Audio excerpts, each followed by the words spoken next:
Nosotros es un gran orgullo ser parte de su proceso de formación. Ok. La última capacitación se había desarrollado con lo que es el tema de fisiología del traslado y ya se compartió el video de lo que es la seguridad en la escena. Bien, entonces vamos a iniciar. Quedamos pendientes entonces con lo que son los efectos, en este caso que causan los operadores de vehículo de emergencia cuando no se tienen en cuenta los factores, en este caso que nosotros desarrollamos y que hace un efecto negativo en el paciente como tal. Bien. Por ejemplo, ya se habló de lo que es, en este caso, transporte aéreo, transporte marítimo, se habló un poco de la inercia, bien, y lo que son los efectos de la aceleración.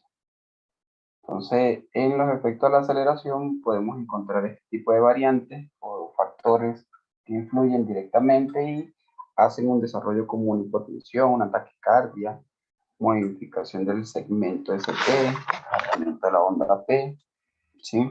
Elevación de la presión arterial. En este caso, a nivel craneal, tenemos también una afectación, bradicardia, paro cardíaco. Hablamos también de lo que es cambios en la presión gravitacional, ¿ok? Se explica más o menos cómo es el proceso de la movilización interna de los líquidos, el sistema nervioso central, en este caso, controla los vasos y el corazón, y también se habla de los órganos vestibulares, en este caso, para efectos de la sinitosis. Bien. Hablamos de otras incidencias físicas, como por ejemplo la vibración, muy importante.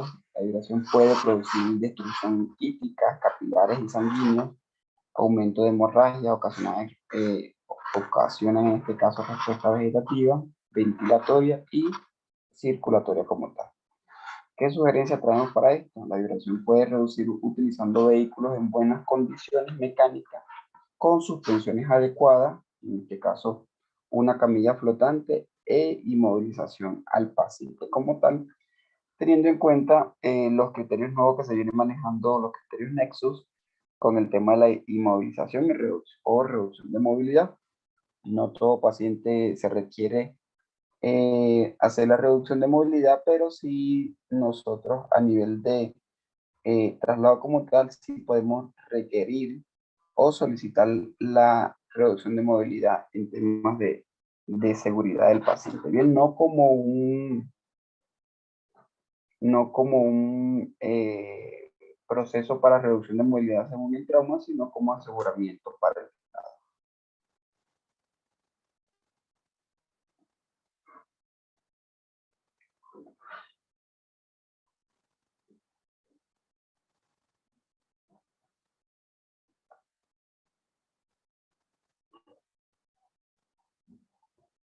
¿Qué puede causar en este caso la vibración? Bueno, aumento de la frecuencia respiratoria, bien, una hiperventilación.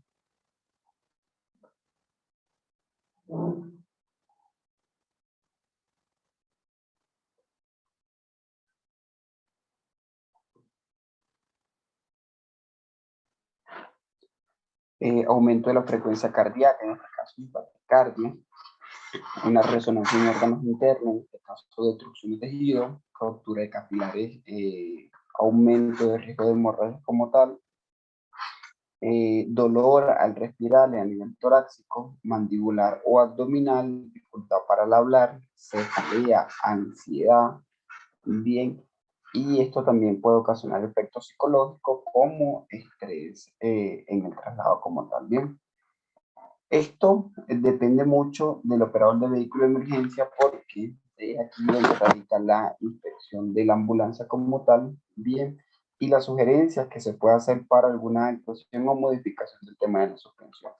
Igualmente, la forma de conducir de ese operador de vehículo de emergencia cuando se consiga con algún tipo de obstáculo, algún tipo de carreteras no pavimentadas, bien, y cada uno de estos escenarios que puedan de una u otra forma o a los que nos vamos a exponer y que hagan un aumento de lo que es el tema de la vibración en el traslado, ¿sí? Entonces vean los efectos que se desarrollan en el proceso de traslado gracias a la vibración, en la alta vibración como tal, y que nosotros como operadores de vehículos de emergencia muchas veces no nos percatamos porque estamos en área de confort, porque así sea de una u otra forma se ha estructurado la ambulancia bien, recordándole siempre que el área de confort de nosotros o nuestra área como operadores de vehículo de emergencia cuando vamos a conducir siempre va a ser más cómoda a la que desarrolla el paciente en la parte posterior porque puede ir sobre una tabla rígida o porque la ambulancia no tiene un sistema de amortiguación bien o porque la ambulancia ha sido contiene un sistema de amortiguación en lo que es la camilla o porque la ambulancia ha sido confeccionada y no tiene el sistema adecuado de suspensión.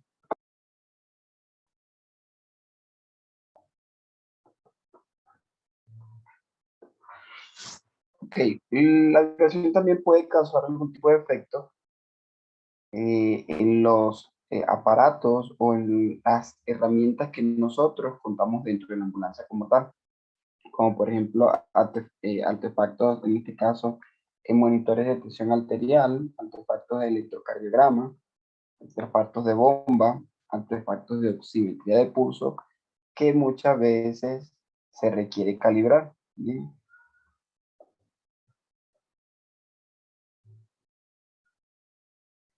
Entonces, ¿qué hace esta vibración en cada una de estas herramientas? Muchas veces,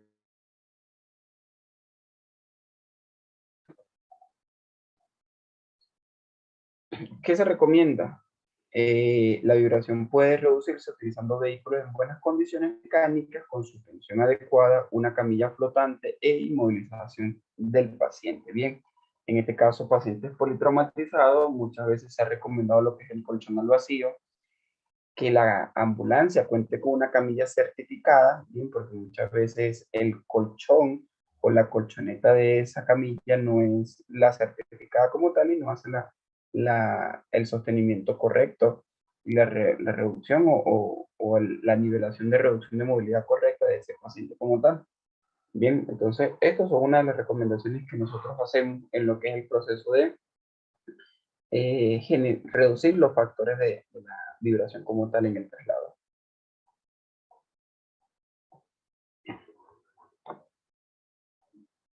Muy importante. Otra incidencia física como los del ruido.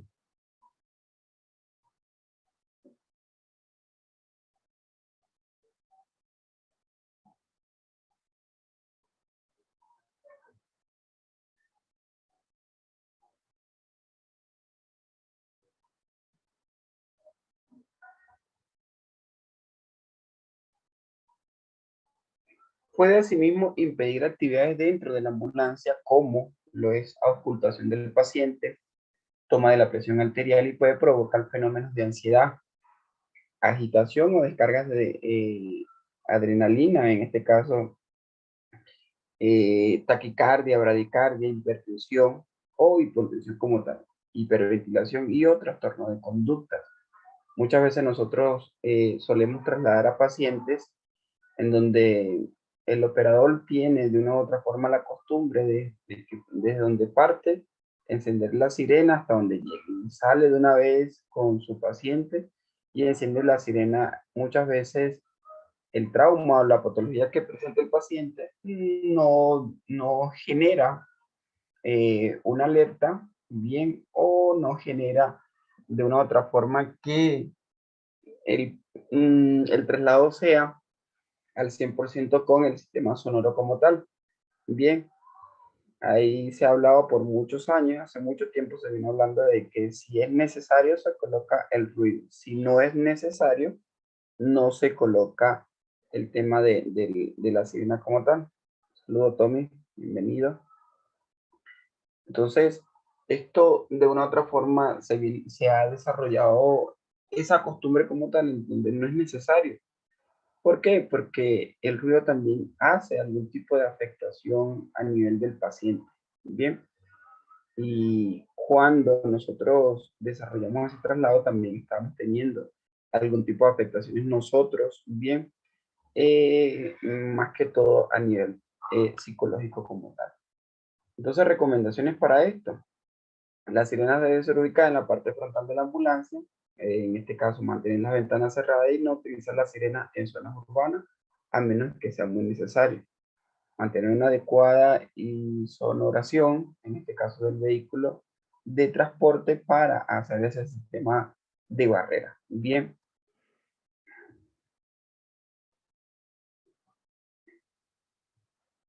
¿Qué puede ocasionar en este caso el ruido en el traslado? Si se alcanza de 69 a 75 decibeles, la sirena influye mucho en el paciente. Ansiedad y miedo, trastorno de conducta, descarga vegetativa y lo que es el tema de afectación psicológica, donde nosotros tenemos que brindar ese apoyo psicológico como tal. Bien. Dificultad, en este caso hay una dificultad para la toma de constante de signos vitales del paciente, en este caso la ocultación, la audición de alarmas de monitores, entre otros, interferencia en la comunicación que puede existir entre el operador de vehículo y el paramédico, o entre el paramédico y el paciente. En este caso, a nivel personal, se recibe algún tipo de fatiga, pérdida de audición para esos técnicos, perdón, para esos operadores de vehículo de emergencia, y muchas veces esa pérdida de audición se va enfocado al lado izquierdo de la ambulancia, del lado izquierdo de la cavidad auditiva, en este caso de su cavidad auditiva izquierda, bien, porque es la posición del conductor de la ambulancia, y cuando se le hace esa audiometría, tienden a tener algún tipo de déficit auditivo por esa área, bien, ocasionado por lo que son los altos decibeles de esa sirena. En este caso, en el paciente causa ansiedad, miedo, sensación de gravedad, ¿ok? Y efecto de organismo, en este caso psíquico, vegetativo y endocrino principalmente. Vean esto, aquí tenemos otra incidencia, en este caso también es responsabilidad de nosotros en conjunto con el técnico de atención prehospitalaria mantener un buen control de la temperatura. Bien. Y cuando hablamos de ese control de la temperatura, en este caso altas o bajas pueden influir en forma negativa sobre el paciente. A los medicamentos, estos efectos podrían potenciarse con alguna patología de fondo del paciente como tal. La baja temperatura, en este caso colapso vascular, periférico, escalofrío, cristalización de los medicamentos, en este caso se puede desarrollar descarga, en este caso de pilas de níquel y cadmio como tal, de esos equipos que requieran algún tipo de batería. Bien, en este caso la alta temperatura, si no se regula, bien, va a haber mucha presencia de calor y que va a ocasionar en el paciente sudoración profusa, en este caso por una vasodilatación a nivel periférica, alterando en este caso el equilibrio hidroeléctrico, bien, electrolítico, perdón, alteración vegetativa, infusión de sueros recalentados que van a, de una u otra forma, a desarrollar lo que es el aumento del golpe de calor que se pueda presentar en este paciente con una alta temperatura dentro de la ambulancia como tal. ¿Ok? Entonces vean la importancia y los efectos que causa, en este caso, la variación de la temperatura y la no regulación de nosotros como operadores de vehículos de emergencia y ese habitáculo del paciente. ¿Qué se recomienda? Mantener la temperatura estable, instalar el sistema de aire acondicionado, en este caso revisar rutinariamente los medicamentos si es necesario, parquear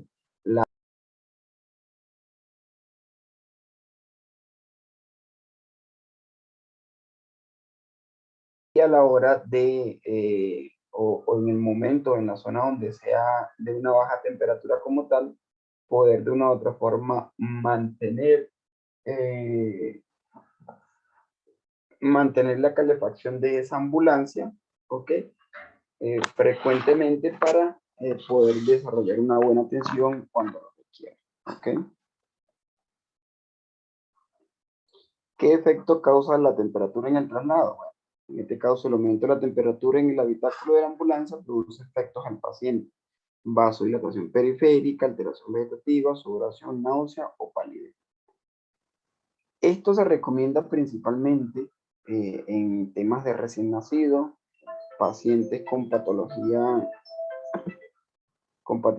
cardiovasculares, lesiones medulares, traumatismos graves, quemados, hipotensión e hipertensión. Principalmente se debería de tener el control de esta temperatura en todos los pacientes, pero principalmente en este tipo de lesiones o este tipo de patologías directamente que podamos trasladar. Bien.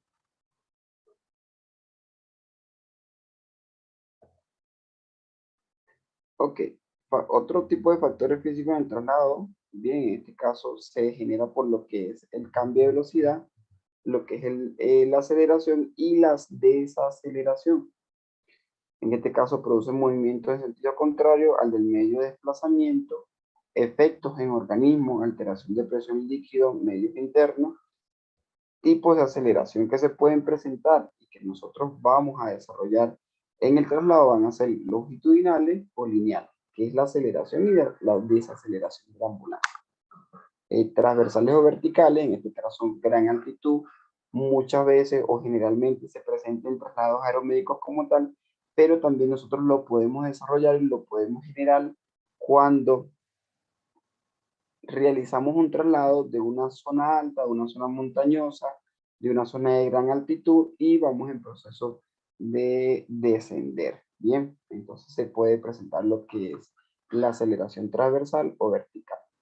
En este caso, las laterales, cuando hablamos de curva, cuando vamos a hacer un traslado, encontramos una curva muy pronunciada y se produce el tipo de aceleración lateral como tal. Bien, vean ustedes algo. Cuando hablamos de aceleración o desaceleración lineal, bien, en este caso vemos que el vehículo siempre va a mantener la dirección hacia el frente, bien, va a mantener la dirección hacia el frente, ¿ok? ¿Y qué pasa? De que el paciente va a siempre a ir con la cabeza en dirección hacia la punta del vehículo. Los pies van hacia la parte posterior del vehículo. Eso siempre va a ser la forma correcta de trasladar al paciente. ¿Ok? Pero entonces vean y entiendan algo. Cuando nosotros tenemos una gravedad positiva, bien, cuando el vehículo acelera como tal, gran parte de los líquidos que se encuentran en la parte superior, ¿qué van a hacer? Van a hacer un proceso de descenso, ¿sí? Se va a desplazar, en este caso, hacia los pies, bien, un proceso hacia los pies, ¿ok? Entonces, sangre de cabeza a pies acumulándose en la parte inferior del cuerpo. Entonces, lo que es cavidad abdominal, cavidad pélvica, bien, esta sangre tiende a descender a la cavidad torácica y así va a ir el proceso de movilidad a nivel de líquidos y a nivel de sangre común. ¿Ok? Entonces, principalmente, ¿qué tenemos que entender? Nosotros, cuando aceleramos bruscamente, bien, nosotros cuando aceleramos bruscamente, rápidamente, esa sangre se va a dirigir a los pies. ¿Ok? Eso principalmente tenemos que entender.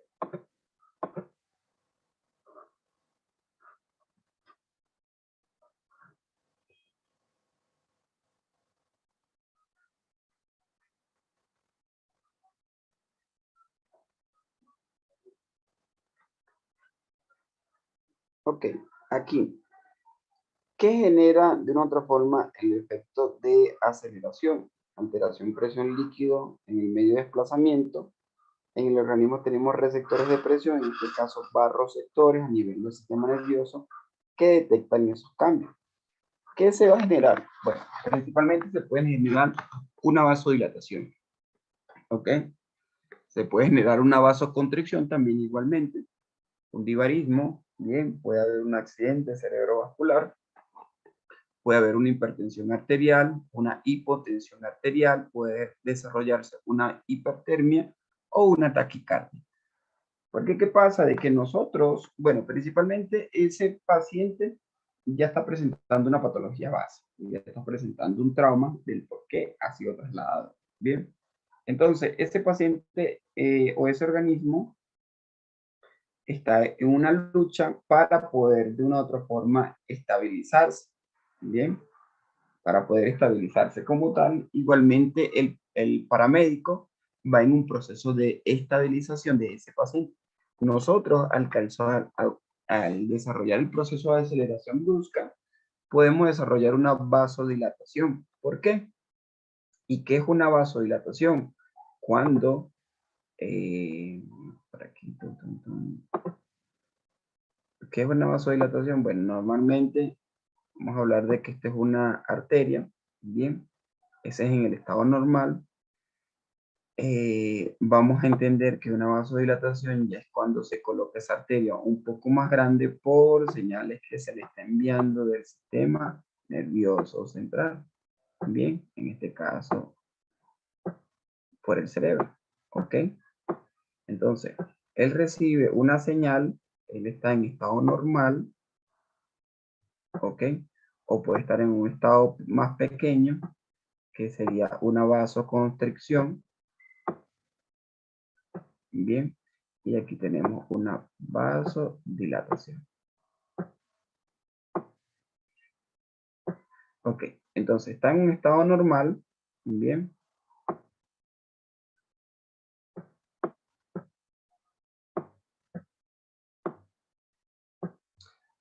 Está en un estado normal, se procede a dar el proceso de aceleración.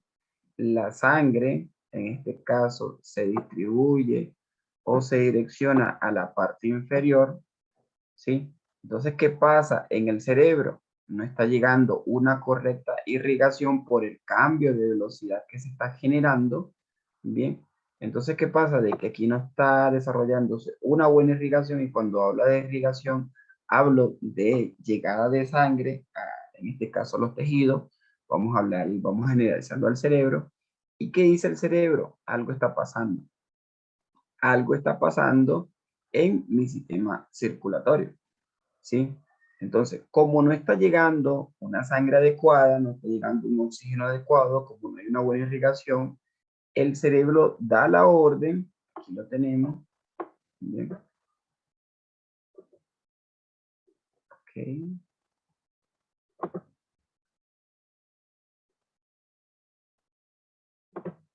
y el cerebro da la orden, ¿sí? Que se desarrolle, principalmente puede ser una vasoconstricción. Vean esto.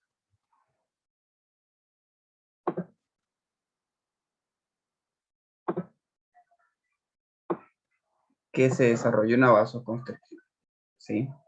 Entonces, ¿qué pasa?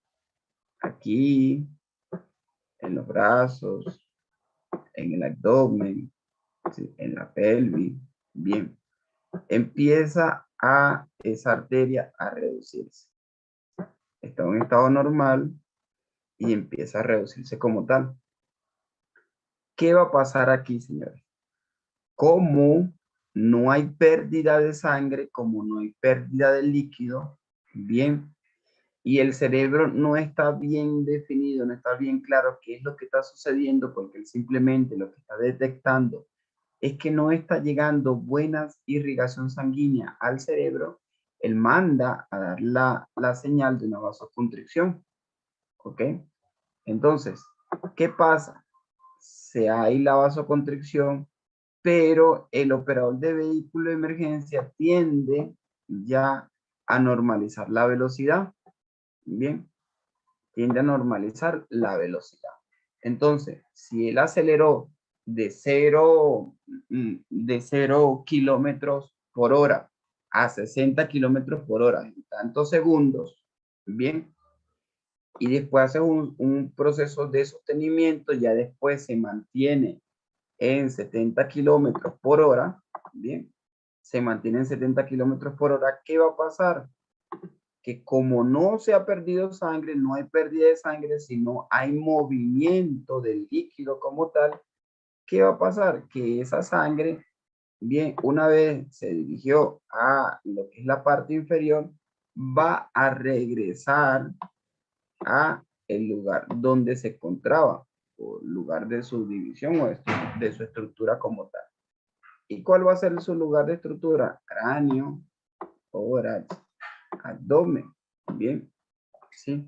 Entonces, ¿qué va a pasar, señores? Que ese retorno de sangre se va a encontrar con vasoconstricción. ¿Sí? Él está acostumbrado, los vasos sanguíneos están acostumbrados a estar en un estado normal, pero cuando hay una vasoconstricción va a haber ese choque. ¿Sí? Entonces, ¿qué va a pasar? De que la sangre va a retornar por un lugar muy estrecho y esto lo que va a hacer es el aumento de la presión arterial. Bien, va a haber un aumento de la presión arterial. ¿Sí? ¿Y qué quiere decir esto? De que entonces va a llegar con más fuerza a nivel torácico, pero principalmente a nivel craneal, va a llegar con mayor fuerza esa sangre. ¿Por qué? Porque está encontrando las arterias, la está encontrando pequeñas, la está encontrando chiquitas, ¿sí? ¿Y qué puede ocasionar que llegue la sangre con mucha fuerza al cerebro o al cráneo, ¿sí?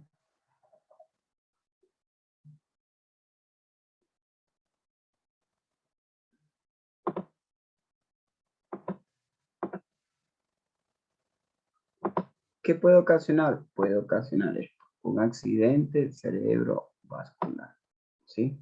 Porque la presión arterial aumentó, resultado de una vasoconstricción, bien, se desarrolló mucha presión a nivel craneal y ¿qué hubo? Una ruptura de un vaso pequeñito conocido como capilar, bien, se salió la sangre y se desarrolló una hemorragia interna a nivel del cerebro, ¿sí? Entonces, ¿qué hubo? Mira, aquí hubo un proceso de vasoconstricción, un proceso de vasodilatación, un proceso de una hipertensión arterial, ¿bien? También pudo haberse desarrollado una taquicardia, ¿sí? Y esto entonces tenemos como resultado este amiguito que se conoce como accidente cerebrovascular. No sé si lo van entendiendo hasta ahorita, si lograron comprender la explicación.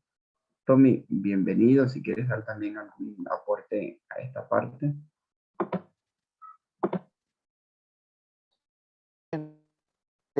Efectivamente, la fuerza que ejerce el desplazamiento y dado a las leyes de la física y vuelto están involucrados en nuestro sistema orgánico.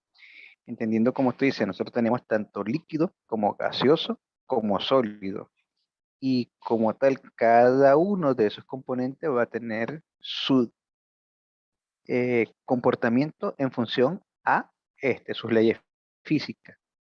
En el caso de la sangre, que es un líquido, o más o menos vamos a comportarse como un líquido, tiende a, cuando hay cambios bruscos de aceleración y desaceleración, a producir entonces esos cambios súbitos en, a nivel intraorgánico y como tal, entonces la consecuencia de cuando no hay un control o en su defecto, si ya el lesionado, la víctima, viene con una noxa o con un tipo de trauma, entonces lo que hace es agravar aún más el cuadro que ya está instalado, pues.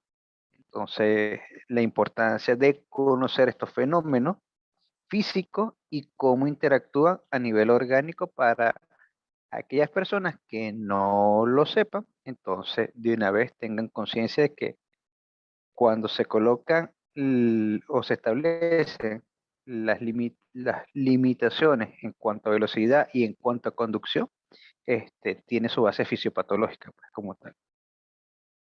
Seguimos, Carly.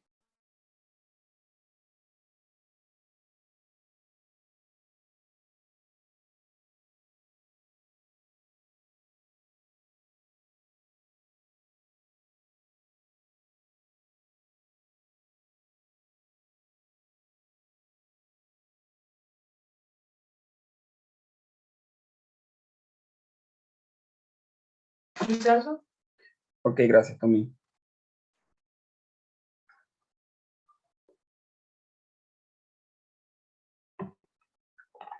Bien, entonces continuamos, muchachos. Ya creo entonces que están conociendo un poco de los efectos de la aceleración. Igualmente se desarrolla en lo que es el proceso de desaceleración. Bien.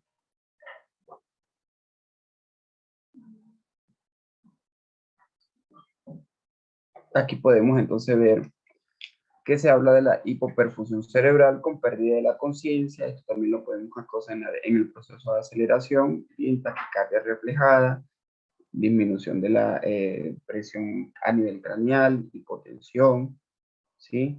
Alteración en este caso en el electrocardiograma, y principalmente va enfocado a lo que es el cambio del segmento ST.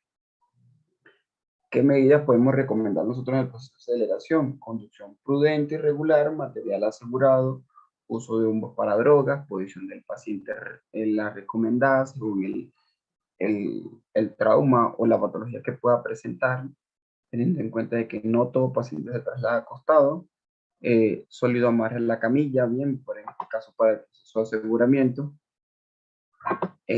cinturón de seguridad, colchón de vacío y comunicación fluida con el paciente para mantener el tema de seguridad como tal.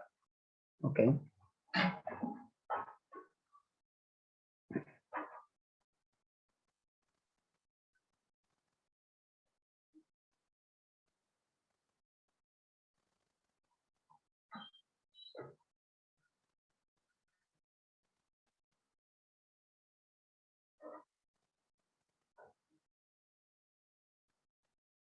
Bien. Aquí vemos el ejemplo que le explicaba la clase pasada de lo que es los cambios de peso que se pueden generar en el proceso de aceleración y desaceleración según la velocidad. Bien.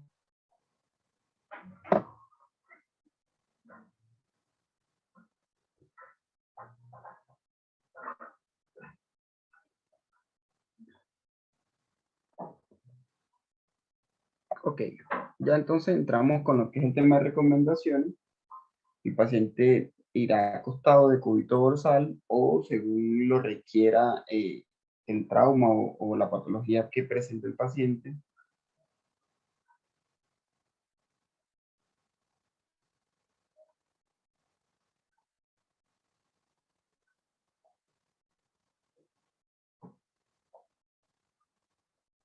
Ok, debe de ir en este caso a la dirección de la marcha y la conducción debe ser prudente y regular como tal. Ok, entonces veamos, posición del traslado adecuado, es las recomendaciones que nosotros vamos a dar, colocación de monitores, bombas de infusión, entre otras, inmovilización o reducción del paciente mediante colchón de vacío si procede,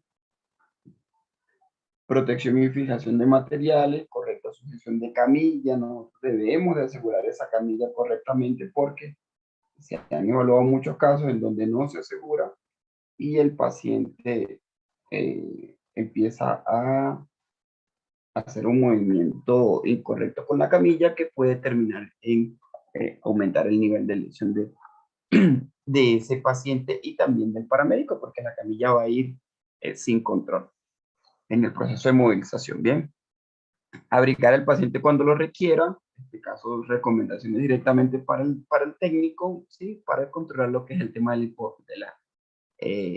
una hipotermia como tal. Bien, colocar cinturón de seguridad al paciente y el personal, en este caso comprobar sujeción de materiales y proporcionar la luz adecuada para el procedimiento que vaya a realizar ese paramédico. En este caso sí va a ir de una u otra forma en estado de relajación ese paciente. Bien.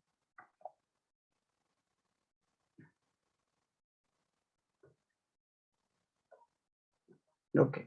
Ya entonces con lo que es el tema de la fisiología entramos en lo que es la fase del traslado. Y una de las primeras fases de traslado es lo que es la recepción de esa información. Adelante, Tommy.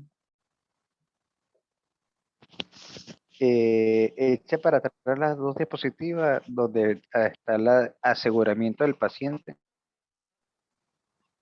allí. Correcta sujeción de la camilla y fijación del paciente a la camilla y la fijación de los materiales. Señores, hay una gran cantidad de accidentes e incidentes producto por esas tres principales causas dentro de un vehículo de emergencia, más que todo tipo ambulancia. Y anécdotas también. En una oportunidad nos hace un llamado para hacer un traslado a una paciente con un posiblemente eh, una cetocidosis diabética y resulta que la ambulancia donde me monto supuestamente estaba full equipada. Efectivamente, estaba full equipada, pero sin nada de aseguramiento.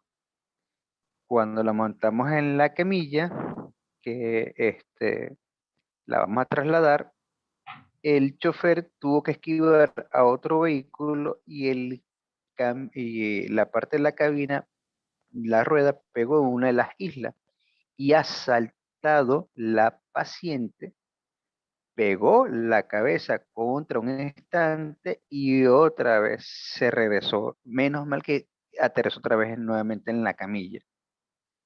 Es decir, por más que uno que intente, estaba en la cabecera, aunque sea agarrarla, si vieron la diferencia de peso en cuanto a la velocidad, no es lo mismo esa paciente que en reposo o en un estado constante de desplazamiento a sus propios pies, es decir, a, a lo que sería un G o un G o una gravedad en cuanto a su peso que tratar de sujetar a una persona un desplazamiento. El muchacho no iba muy rápido, iba como a 60 kilómetros por hora porque ya yo le he dicho, mira, es un traslado, necesita atención, pero no era una urgencia. De hecho, andamos hasta sin sirena, pues. Y al tratar de sujetar, nada, se fue, se levantó, pegó y bueno, insisto, menos mal que cayó en la camilla. Una observación que aparentemente había hecho el chofer, ese era mi primer día de guardia en esa unidad, no, ni siquiera en la unidad, estaba en la emergencia, no llegó el paramédico, no llegó nadie, bueno, me monté entonces en la unidad. Y, y cuando empieza a revisar la bibliografía, esos son unas también de las tres primeras, la fijación de la camilla al habitáculo, cuántas veces no hemos visto camillas que salen y fuera del sitio o del habitáculo por esa misma situación. Entonces hay que tener en cuenta, son ítems que están allí, que son de control y manejo, pero hay que tenerlos muy, muy en cuenta. Adelante, Carlos. Vale, continuamos entonces. Ya, señores, aquí entonces entramos en lo que es la fase del traslado. Bien, la primera fase del traslado que encontramos es la fase de recepción de información. En este caso se recibe la comunicación formal del traslado, se contacta físicamente con el paciente. Si es una atención directa a paciente, en este caso se da una respuesta organizada de inmediata y se transfiere el paciente a un centro asistencial como tal. Eso va a ir monitorizado. En la fase del traslado, bien,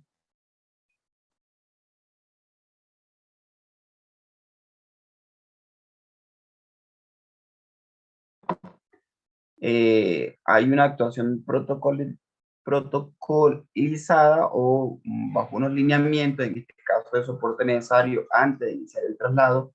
Es necesario que ese operador de vehículo de emergencia mantenga una constante comunicación con la zona base que ha podido de una otra forma hacer el despacho de la unidad, bien para mantener informado cómo va el procedimiento, qué es lo que han percibido, qué es lo que están recepcionando y cómo va el proceso de traslado como tal. Bien, entra el proceso de evaluación primaria y una evaluación secundaria de parte del técnico de atención prehospitalaria con soporte del operador de vehículo de emergencia, que siempre va a ser necesario.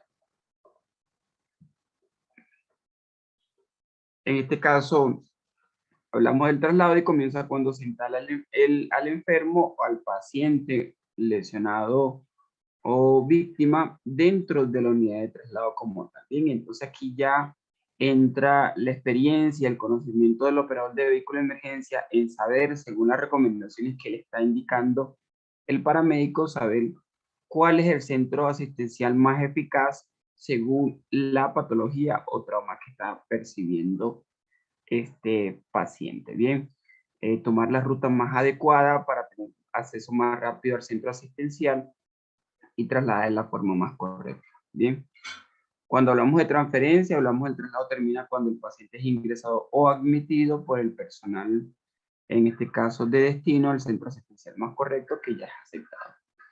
Y finalizamos entonces con la fase de reactivación. Y la fase de reactivación, una vez completada esta fase de transferencia, se procede al regreso al hospital original o lo que es la entidad base y se realiza una preparación del material y vehículo para una nueva activación. Aquí es donde nosotros desarrollamos la reactivación de la ambulancia, la adecuación nuevamente, la limpieza, la sección y la reposición de equipos y suministros que se han utilizado para volver a tener la ambulancia operativa. Ok. Ya aquí entonces entramos en lo que es las recomendaciones según el traslado del paciente.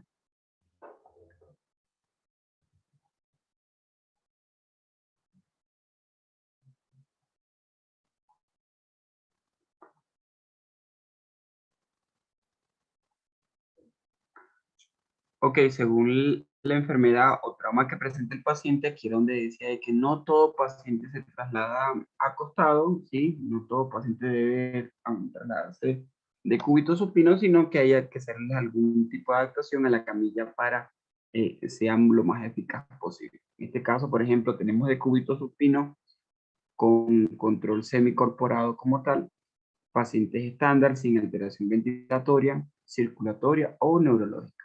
Sentado con piernas colgadas, pacientes bien, con algún tipo de edema agudo de pulmón o con algún tipo de insuficiencia respiratoria como tal.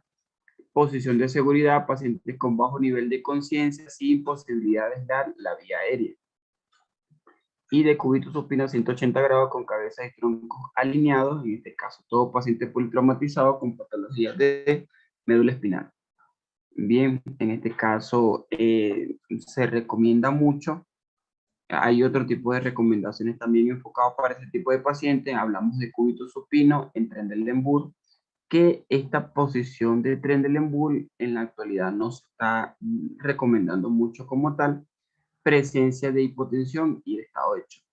De cúbito supino anti-Trendelenburg, sospecha de hipertensión intracraneal, de cúbito lateral izquierdo, embarazada sobre todo, en este caso el tercer trimestre del embarazo, y posición genopectoral, presencia de prolapso del cóndilo umbilical, donde nosotros tenemos que entender que no podemos de una otra forma negar el parto prehospitalario, pero sí podemos de una otra forma hacer con este tipo de posición genopectoral, hacer de una otra forma una pequeña espera, si se puede decir, del proceso de alumbramiento, es por cierto, el proceso de expulsión de ese efecto como tal o ya del paciente.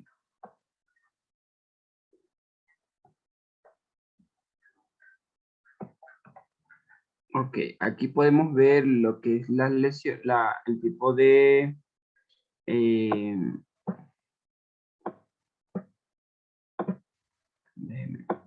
mover esto.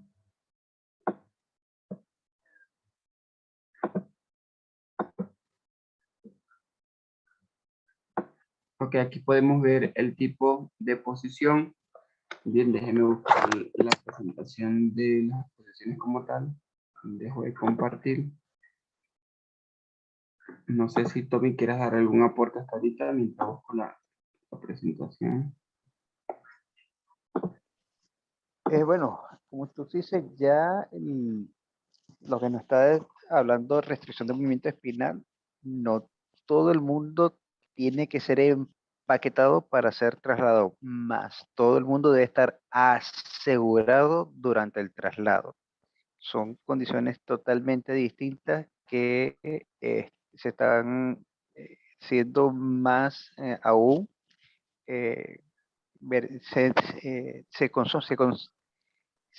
se confunde algunas veces, bueno, como lo tengo inmovilizado, ya está asegurado. Quizás sí, pero no todo el tiempo sucede esa condición. Entonces, aunque esté inmovilizado, hay que asegurar. No está inmovilizado, hay que asegurar el paciente, el lesionado, la víctima a la camilla. Sería una de las tantas recomendaciones que has dado en la transmisión del día de hoy. Y que, bueno, mantener es decir, saber seleccionar en qué posición va mi lesionado y en función de eso aplicar las terapéuticas que correspondan en cada una de, fíjense que hay una gran cantidad de posición que yo puedo colocar a ese lesionado para su desplazamiento.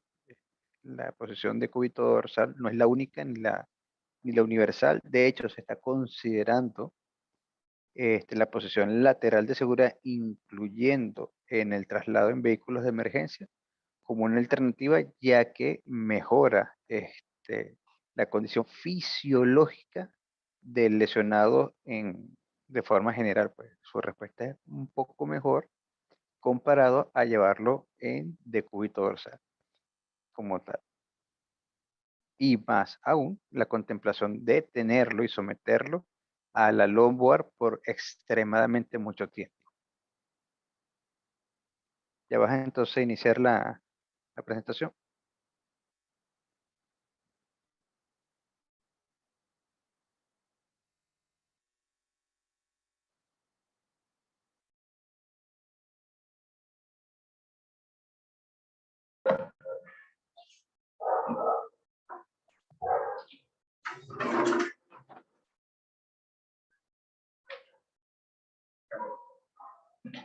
Bien, entonces aquí otra de las situaciones en donde nosotros tenemos que manejar y adaptarnos es, por ejemplo, lo que son los movimientos comunes de emergencia y extracción rápida. Bien.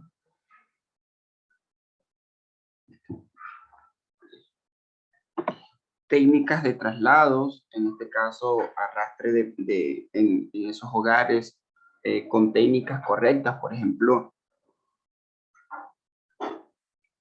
aquí vemos arrastre de extracción de pacientes que no presentan ningún estado de alteración a nivel medular o de la columna vertebral.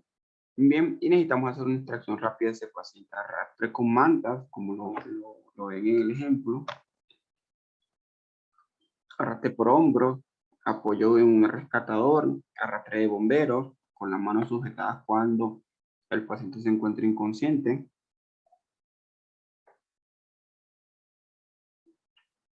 Cómo es la cargada en bloque, directamente el levantamiento del piso, bien.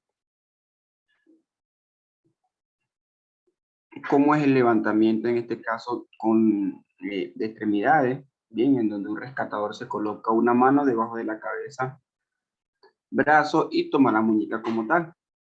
El segundo rescatador se procede a lo que es un levantamiento debajo de las rodillas como tal, vean. Entonces, son muchas técnicas que se pueden utilizar para dos operadores, como lo es el paramédico y como lo es el técnico en atención prehospitalaria, siempre y cuando respetando una buena postura y evitando mayores lesiones o posibles lesiones que se puedan presentar al operador y al paramédico.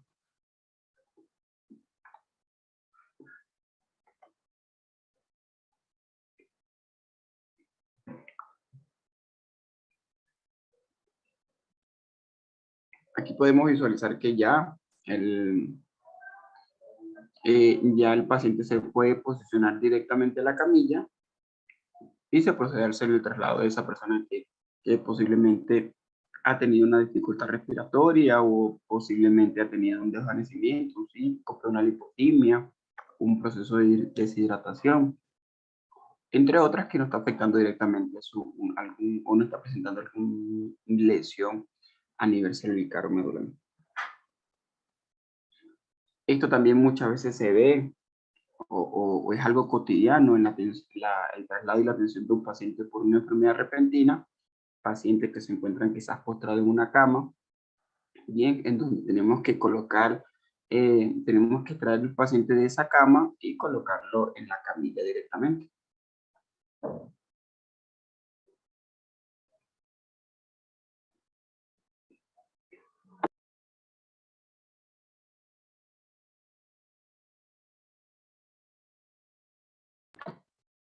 A esto también nos enfrentamos a la hora de hacer una extracción del paciente de la camilla que se encuentra en el hospital, bien para la camilla de nosotros, para la camilla de nuestro trabajo como tal.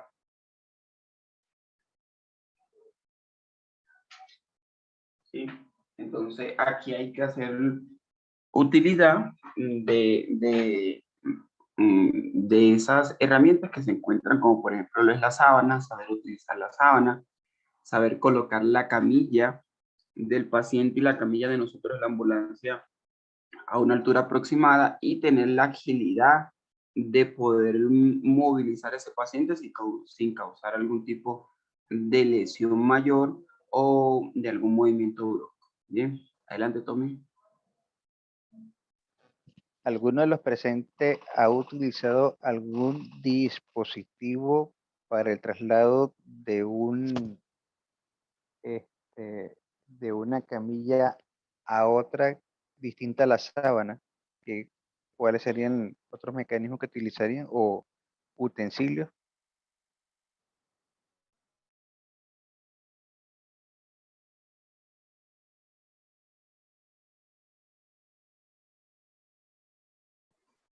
Profe, acá José de Chile. Usted habla del tipo de traslado, pero es que puede ser con la Cuando sábana, transferimos, cuando un transferimos paciente de la camilla generalmente, de nosotros a la hospitalaria. exacto, viceversa, o de la hospitalaria a la camilla. Distintamente el traslado de... Puede ser con, como dice usted, con la sábana, nosotros le llamamos sabanilla. Puede ser con una tabla, porque el paciente a lo mejor está inmovilizado, o también con el mismo colchón al vacío. Y allá ustedes no conocen algo conocido como Rolando, o los No, que profe. están cerca de quirófano, que es un dispositivo como unos rodillos que se colocan también debajo del lesionado, por debajo de la sábana, y uno hace tracción y pasa en relativamente un poco más cómodo y más suave el paciente de la camilla a la de un desplazamiento de una cama a otra cama.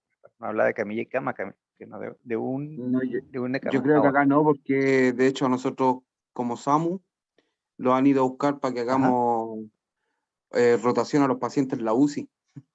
Así ok. que no creo que lo tengan No acá la, porque si no lo no vienen a la buscar. conoce.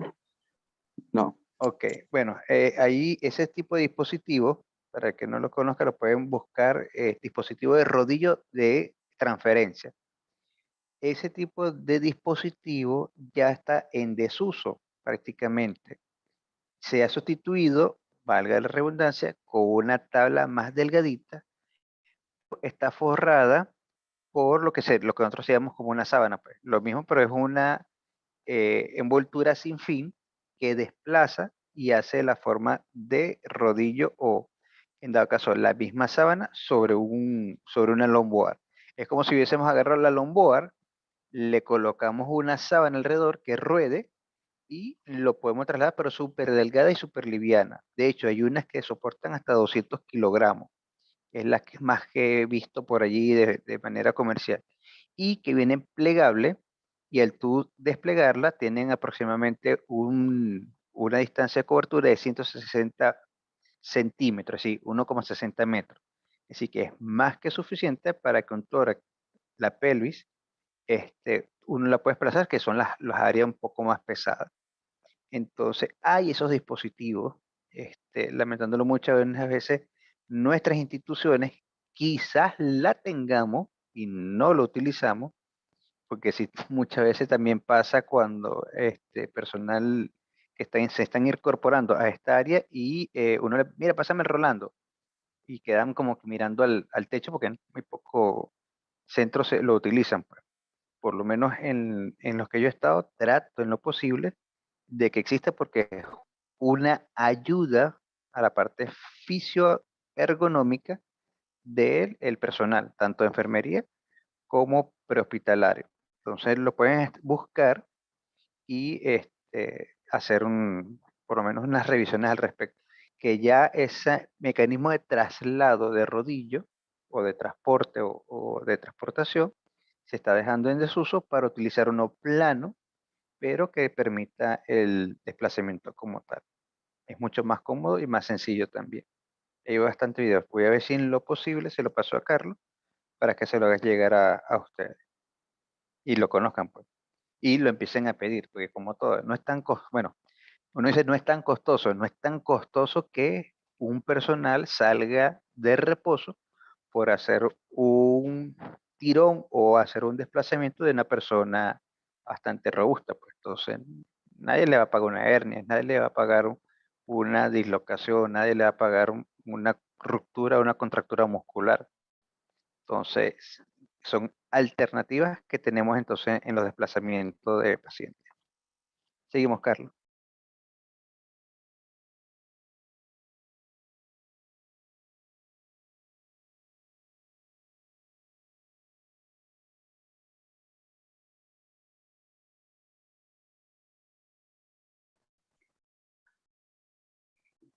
Aquí podemos ver la recomendación de la inmovilización del traslado del lesionado. Este tipo de herramienta muy poco se ve en las ambulancias como tal. A nivel de Latinoamérica muy poco es el personal de ambulancia que lo utiliza, pero sigue siendo eficaz al proceso de trasladar al paciente o al lesionado en lo que es cuando tiene algún tipo de posible traumatismo y que es necesario cumplir con una reducción de movilidad. Adelante, Tomé. Al compañero del SAMO que si ha manejado tiene camilla al vacío.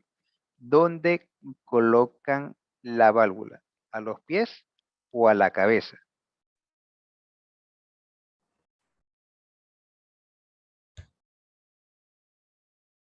Va a los pies la válvula.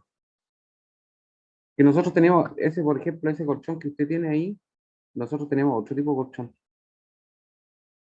No es el mismo. Ok. De hecho, o sea, tenemos dos Eso tiene tipos. una válvula. Tiene una Ajá. válvula de vacío. Diga, adelante. Tiene una válvula de vacío que después se suelta esa válvula. O sea, una válvula de vacío que se inyecta el bombín.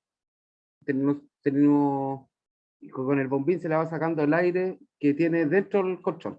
Y ese se va apretando y tiene unas pelotitas y se va acomodando a medida que se va sacando el aire, se lo va acomodando y se va inmovilizando bien al paciente. Tiene unas correas de sujeción. El colchón que tenemos ahora viene incluso para inmovilizar el cuello. El que teníamos Ok, antes que no lo traía. Y el bombín es mucho más largo del que teníamos anteriormente. ok. Pero vuelvo y cito, ¿dónde esa válvula, donde tú haces la succión, como usted dice y explicó el mecanismo, esa tú lo puedes colocar en los pies o en la cabeza? Porque el colchón algunas veces no tiene, los generales, pues, como este azul, no tiene, mira, hacia va los pies y hacia otro lado va la cabeza. Uno elige dónde colocarlo, dónde generalmente ustedes eligen colocar la válvula.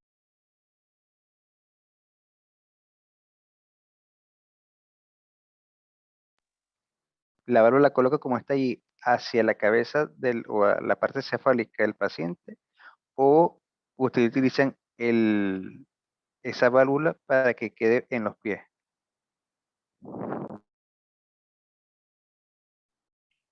El, a los, me parece que va a los pies, no recuerdo bien, que yo igual varios días, varios meses con licencia estoy afuera de tren, Ok. pero no lo recuerdo. Bueno, la recomendación no del fabricante, porque el fabricante dice que para ellos es indirecto, pero sí lo que no hemos fijado cuando lo hemos utilizado, que él empieza como a recoger de, si lo colocas la válvula en la cabeza, de lo inferior a lo superior. Entonces es más fácil para acomodar y ajustar más cómodo, valga la redundancia, al paciente, y mantenemos la vigilancia porque algunas veces nos, como digo, como decía que se dice en Venezuela, nos pasamos de maraca, es decir, nos pasamos de la succión. La gente piensa que es que tiene que quedar lo más apretado y ajustado posible. No, porque estamos haciendo trauma. Y esa es la ventaja de colocar la válvula en la cabeza. Lo otro, como generalmente el paramédico va en la cabecera, si vemos que ese paciente empieza a presentar dificultad respiratoria, restricción del tórax, o empezó a desarrollar el neumotórax y se le hace más difícil por expandir, es más fácil liberar la válvula que está cerca de la cabeza para poder entonces manejar esas presiones y si en dado caso hay que liberar al paciente, se libera para hacer las maniobras o se va aflojando un poco para que se sienta cómodo.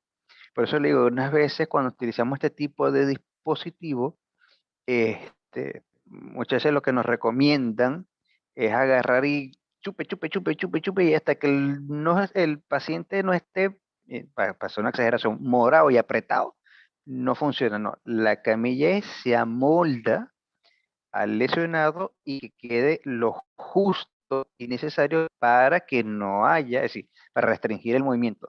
No es para volverlo una salchicha, no es para empaquetarlo y fusionar al lesionado con ese tipo de camilla en particular que algunos disponen. Por lo que estoy viendo, hay unos que no están en la misma región, pero no lo disponen, y hay otros que sí. Entonces, los que no lo dispongan y pueden ir a practicarlo, magnífico. Es un dispositivo verdaderamente súper útil, súper práctico.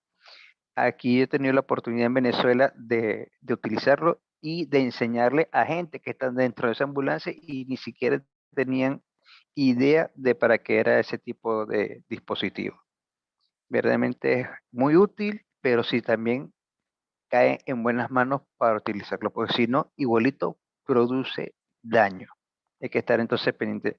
La recomendación muy en particular ante aunque no lo dice el fabricante, ojo, ya esto es como que dice un tip de experiencia al respecto ante algunas situaciones, es siempre la válvula le queda a ustedes en la cabeza en lo posible. Seguimos, Carlito. De hecho, acá nosotros los móviles básicos y en el avanzado tenemos colchón al vacío. Magnífico.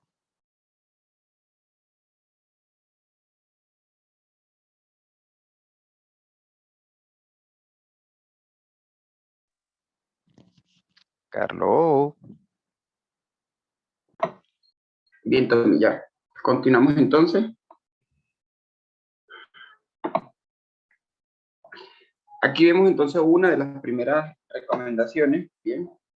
En este caso hablamos de semi-Fowler, 30 grados, paciente con traumatismo craneoencefálico, ¿ok? Tienen traumatismo craneoencefálico como un trauma dirigido directamente al cráneo y no con afectación a nivel cervical como tal o a nivel de la médula espinal. Posición Fowler 45 grados, transporte de pacientes sin alteraciones graves, en este caso respiratoria o de conciencia. Paciente Fowler elevado. Paciente Fowler elevado, 90 grados, paciente con dificultad respiratoria, y es necesario nosotros hacer la adecuación de esa camilla para ese tipo de posición y poder dar soporte ventilatorio. Bien. Paciente antitren de Lemburg, paciente con traumatismo craneoencefálico y o fractura de columna. En este caso, ese paciente requiere sujeción axilar y pélvica, bien, a nivel de esta zona, para lo que es el desplazamiento a nivel aquí, bien, y a nivel de esta zona para lo que es el desplazamiento de en la ambulancia como tal, y no tiende a rodarse o no tiende a caer, bien.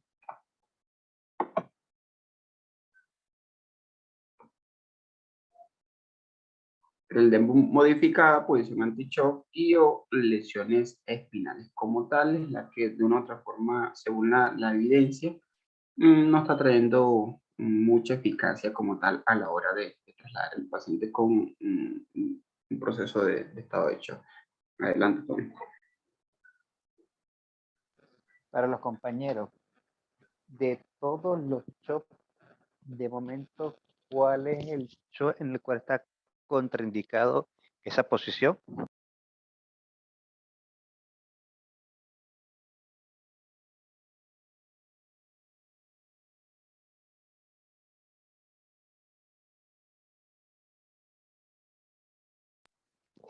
¿Quién estuvo cuando Carlos habló de hemorragia o alguna de las preparaciones del el curso de hemorragia de UFTR?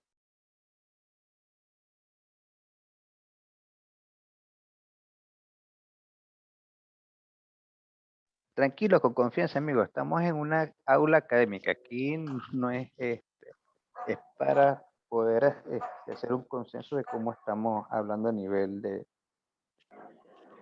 tema. Hola, buenas noches. Buenas noches, profesor. Con Claudio por acá, de Chile. Ajá, Yo he estamos? estado en el curso de hemorragia también, que lo estamos terminando ahora ya. Sí, y también en Bueno, mi ambulancia. Hemos recalcado. En mi ambulancia también se puede hacer esa posición. La camilla viene incorporado para mantener esa posición que usted muestra en la imagen. Ok, sí. Sí, casi no todas las camillas, o sea, todos tienen esa posición. Las strikers sí las tienen, en su gran mayoría, pero hay otras que no las, sobre todo las que no es menos, pero las chinas, claro, son fatales. Pero ahorita, señores, esa posición de anti-shock no está recomendada para pacientes con shock hemorrágico. Paciente hipovolémico de tipo hemorrágico, se ha demostrado definitivamente que esa posición antichoque, mal conocida antichoque, por lo menos para el hemorrágico, trae más dificultades y más cambios hemodinámicos desfavorables que favorables en ese caso. Y que lo empleemos un poco cuando hablamos de trastornos y manejo de hemorragia para UFTR. Para el que no lo haya hecho, esté pendiente entonces cuando hablemos de estos de BLIP. Ya el próximo mes, si Dios quiere, se celebra el mes de la preparación para la prevención de muertes evitables por hemorragia. En ese caso, el Stop the Bleed, el mes de Stop the Bleed prácticamente, mayo. Adelante, Carlos. Bien, continuamos entonces con, en este caso, la posición genopectoral, parturienta con problema de cordón umbilical, en donde aquí ya no podemos nosotros brindar una atención de un parto prehospitalario seguro, sino ya es un tema a nivel intrahospitalario, ¿ok? Decúbito lateral izquierdo, paciente embarazada a partir de los 6 meses para evitar el síndrome de hipotensión supina, bien, que es la presión que hace el feto sobre la vena cava inferior y evita el retorno de la sangre como tal, ¿sí? Entonces, aquí tenemos decúbito lateral para el paciente con bajo nivel de conciencia y presencia o presunción de vómito que pueda de una otra forma complicar las vías aéreas de ese paciente. Valoración y estabilización previa, en este caso hablamos de posición de Rouser, UTI para intubación y procedimientos avanzados, personal médico o personal ya capacitado para el proceso de intubación para este tipo de pacientes. Decúbito supina con pierna flexionada, en este caso paciente con dolor abdominal.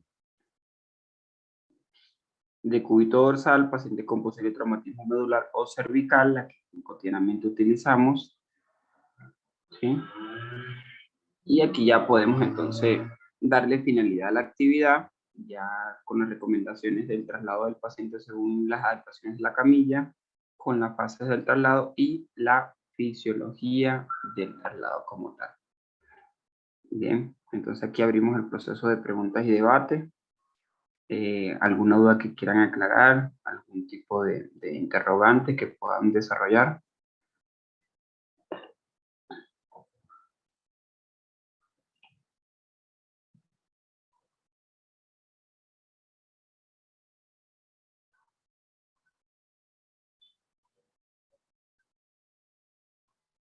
¿Alguna duda, alguna pregunta? Todo muy claro. Claudio, Cisterna. ¿Alguna duda, alguna pregunta? Ok, aquí tenemos los tipos. Señores, algo que ustedes hayan visto aquí y que no lo practiquen ustedes en su día a día y que puedan decir, mira, yo hago esto y sería bueno, está mal o algo, pues, mejorar.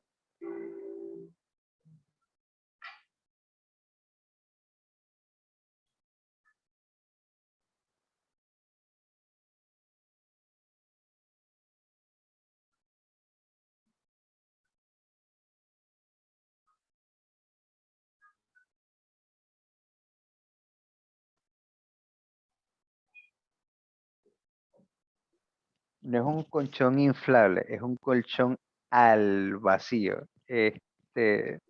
Como le explicó el compañero, es un colchón que cuando uno lo utiliza, es un poquito medio pesadito, ahí ya viene ahorita un poco más liviano, que pareciera que tuviese un poco, en mi país se conoce como anime, que se utiliza como material de aislante, como desmenuzadito, pequeñas peloticas, peloticas, peloticas, que él tiene la particularidad que en vez de nosotros echarle aire, es al revés, se le extrae ese espacio que se llena de aire, es al revés. Cuando uno abre la válvula, y me imagino que eso fue un poco la confusión del compañero de cómo le explica a uno, porque generalmente nosotros estamos acostumbrados a las pelotas de playa. La pelota de playa viene desinflada, tú abres la válvula y lo que empiezas es a soplar. En este caso sucede al revés. Cuando uno abre la válvula es para tratar de sacar el aire que se cuela entre esas pelotitas. Y uno empieza al revés, a extraer o a succionar ese aire que está dentro de, eso parece como una, para más o menos me pueden entender, como una bolsa de dormir, que cuando uno empieza a sacar ese aire, se va como recogiendo. Entonces, como no sé si ustedes han visto el sellado al vacío, un principio más o menos así, empieza a extraerse el aire y esa camilla, pues se llama camilla como tal, se va como que amoldando y cerrando y poniéndose más compacta y más dura, hasta como le digo, llega un momento en que sea lo justo para que el paciente se sienta asegurado pero no apretado, que es lo que algunas veces he visto y lo hemos demostrado en las capacitaciones, que sucede porque empezamos a succionar, a sacar aire, y hasta que no vemos que no podemos sacar más aire y que el paciente está todito, todo pegado y ajustado a ese colchón, no nos quedamos tranquilos. No, hay que, y lo otro con respecto a la válvula, una recomendación muy personal, pues se puede presentar la emergencia, sobre todo de compresión torácica, es que siempre tener la válvula hacia la parte de la cabeza. Como le digo, he visto mucho que agarra el dispositivo, lo utilice con la válvula hacia los pies o hacia la cabeza, se comporta casi igual. Particularmente me he fijado que cuando lo utilizo más en la cabeza, se va recogiendo más como que más rápido de los pies hacia la cabeza porque hay menos masa, pues entonces el desplazamiento se ve mucho más rápido en los pies como tal. Entonces hay que tener eso en cuenta.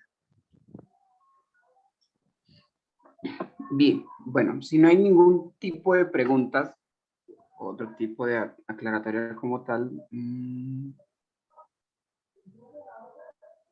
Ok, por el grupo te mandamos la referencia del la descripción del colchón al vacío, ¿vale, Ricauter? Ok, ¿alguien con otra duda, otra pregunta que quieran generar?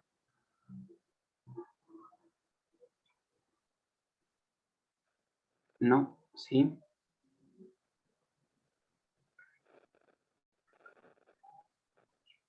Ok. Bueno, si no hay ningún otro tipo de pregunta, entonces ya el día de mañana se está liberando la evaluación de este tema. Igualmente vamos a estar por el grupo pendiente de cualquier tipo de interrogante que puedan presentar para también colaborarle con el tema de la evaluación. Bien, se está liberando la evaluación y ya entonces se le va a dar 24 horas aproximadamente para que puedan responder esta evaluación, ¿ok? Y empezar con el proceso de certificación como es requerido como tal, ¿oyó? Según la disponibilidad.